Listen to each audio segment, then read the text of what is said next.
How Athens and Sparta fought a long and disastrous war for the leadership of Greece.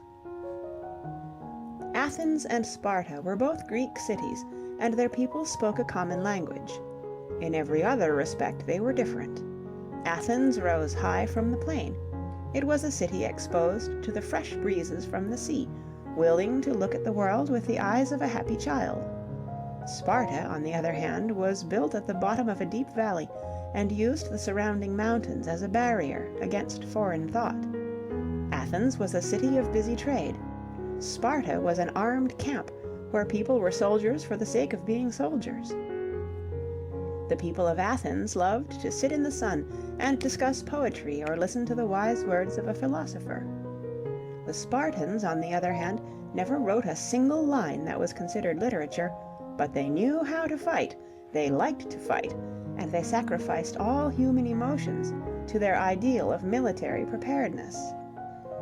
The Spartans, on the other hand, never wrote a single line that was considered literature, but they knew how to fight, they liked to fight, and they sacrificed all human emotions to their ideal of military preparedness. No wonder that these somber Spartans viewed the success of Athens with malicious hate.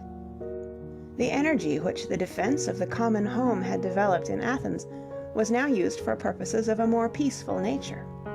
The Acropolis was rebuilt and was made into a marble shrine to the goddess Athena. Pericles, the leader of the Athenian democracy, sent far and wide to find famous sculptors and painters and scientists to make the city more beautiful and the young Athenians more worthy of their home.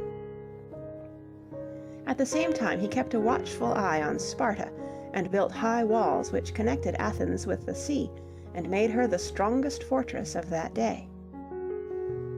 An insignificant quarrel between two little Greek cities led to the final conflict. For 30 years the war between Athens and Sparta continued. It ended in a terrible disaster for Athens. During the 3rd year of the war, the plague had entered the city. More than half of the people and Pericles, the great leader, had been killed. The plague was followed by a period of bad and untrustworthy leadership. A brilliant young fellow by the name of Alcibiades had gained the favor of the popular assembly. He suggested a raid upon the Spartan colony of Syracuse in Sicily. An expedition was equipped and everything was ready, but Alcibiades got mixed up in a street brawl and was forced to flee. The general who succeeded him was a bungler. First he lost his ships and then he lost his army, and the few surviving Athenians were thrown into the stone quarries of Syracuse, where they died from hunger and thirst. The expedition had killed all the young men of Athens. The city was doomed. After a long siege, the town surrendered in April of the year 404 BC. The high walls were demolished. The navy was taken away by the Spartans. Athens ceased to exist as the center of the great colonial empire which it had conquered during the days of its prosperity. But that wonderful desire to learn and to know and to investigate which had distinguished her free citizens during the days of greatness and prosperity did not perish with the walls and the ships. It continued to live.